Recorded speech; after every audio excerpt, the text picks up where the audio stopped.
Monsieur Mariani, avant le 26 février 2022, vous n'avez jamais fait mystère de votre soutien à la Russie et à son président, Monsieur Poutine. Vous avez fait nombre de déclarations pour dire que la Russie était une démocratie et qu'elle avait un super président. Aujourd'hui... Pas exactement dit pas ça, exactement ça, mais mais c'était quand même l'esprit. voilà. Et aujourd'hui, vous pensez quoi de la Russie? Je pense toujours la même chose, c'est-à-dire que je ne soutiens pas la Russie, je pense que je soutiens l'intérêt de la France. L'intérêt de la France, ce n'est pas de coller à la politique, pardonnez-moi, estonienne, lituanienne, c'est d'avoir une politique indépendante. La France, ce n'est pas n'importe quoi. Au sein des 27 pays de l'Union européenne, on est les seuls à avoir l'arme nucléaire. On est les seuls à être membres du Conseil de sécurité. On a nos propres intérêts. Vous savez, le dernier soldat du tsar a quitté Paris en 1815, il y a plus de 2 siècles. Le dernier char soviétique a quitté Varsovie, Tallinn ou Vilnius il y a 30 ans.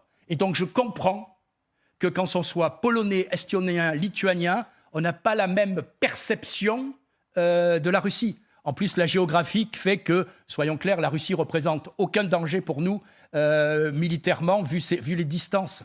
Donc voilà, moi ce que je pense, c'est qu'on doit avoir de bons rapports avec la Russie. Et je regrette cette guerre. Je pense que c'est une erreur. Je pense que c'est une guerre ou une invasion? Comment? C'est une guerre ou une invasion? C'est une guerre. Enfin, on ne va pas jouer sur les mots. Une guerre ou une invasion. C'est pas la même chose. Quoi? Là, c'est pas la même chose parce qu'il y a un pays. Mais c'est une guerre qui a commencé, monsieur. C'est une guerre qui a commencé en 2014. Oui. Voilà. Oui, avec la tout le monde la découvre aujourd'hui. Depuis 2014. Il n'y a pas d'agression des Russes, selon vous, que de. Depuis 2014, une partie des Ukrainiens dans le Donbass sont bombardés par d'autres Ukrainiens. Et tout le monde s'en est moqué en Occident. La leçon de tout ça, c'est quoi? C'est que les conflits dits gelés, un jour, ils dégèlent. On l'a vu d'ailleurs dans le Caucase avec l'Arménie et l'Azerbaïdjan. On le voit là.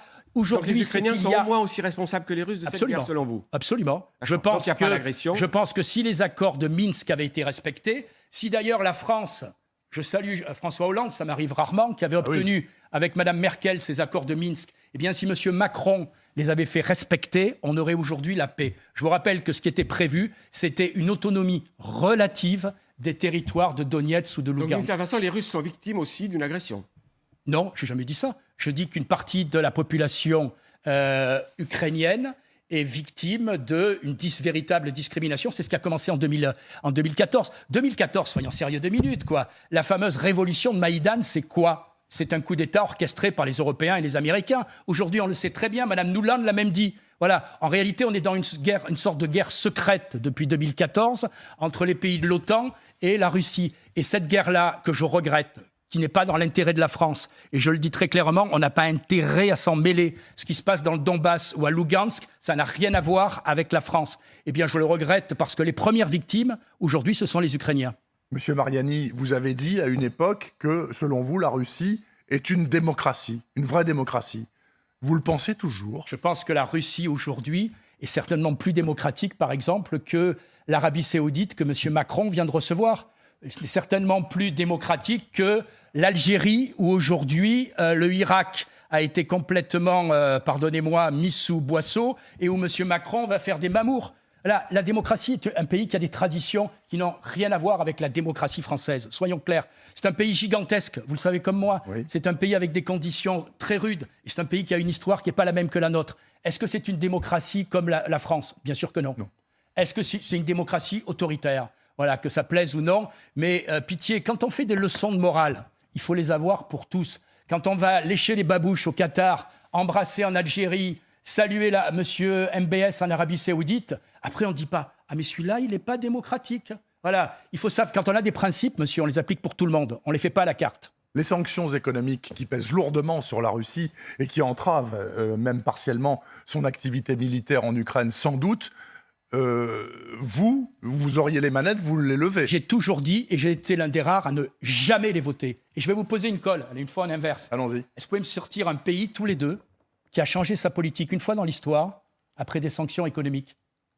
Ceux qui me viennent à l'esprit, non. L'Iran, par exemple, jamais. Voilà, merci. Finalement, on se retrouve. Oui. Je vais vous répondre. L'Iran, depuis 30 ans, sous sanctions, jamais changé. Cuba, depuis 1962. Et en face, c'est les Américains face aux petits Cubains. C'est pas n'importe qui. Jamais changé. Et puis, on pourrait multiplier les exemples. Voilà. Les sanctions n'ont jamais fait plier un pays. Mariani, pourquoi, si vous permettez, pourquoi ça ne peut plus marcher, les sanctions? C'est une arme du siècle dernier. Combien de pays appliquent les sanctions? Un peu moins de 40. En gros, les Occidentaux. Oui. D'accord ? Il y a 200 pays sur la planète.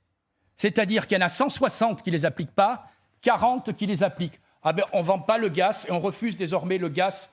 Donc ce que vous russe. dites, c'est assez simple, c'est que finalement, la Russie envahit l'Ukraine, même si vous ne dites pas ça comme ça.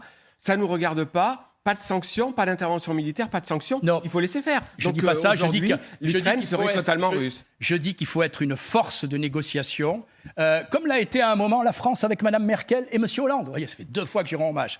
Voilà. Et je dis, pardonnez-moi, que ce qui se passe en Ukraine, eh bien, ça ne nous concerne pas au premier plan. Moi, j'entends répéter en permanence qu'on a les mêmes valeurs. Très franchement, j'ai été, vous m'accusez pas, mais je l'assume, j'ai une certaine sympathie pour la Russie. Je l'ai eu pour l'Ukraine aussi. Je vous rappelle que j'ai été président du groupe d'amitié France-Ukraine pendant 5 ans et je connais bien ce pays. On fait le bilan aujourd'hui de l'Ukraine ?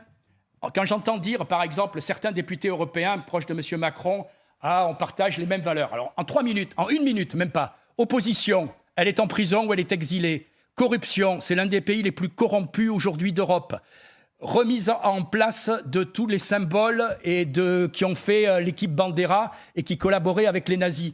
Monsieur Zelensky serait quasiment en prison s'il était en France avec les Pandora Papers. Et on en fait de tout ce pays une icône. Voilà. En réalité, je le répète, c'est une guerre qui ne dit pas son nom entre l'OTAN et la Russie. Un dernier mot.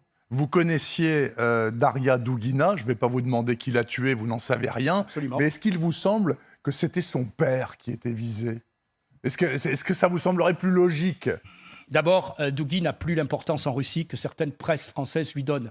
Oui, ça me semble logique que ce soit son père qui était visé.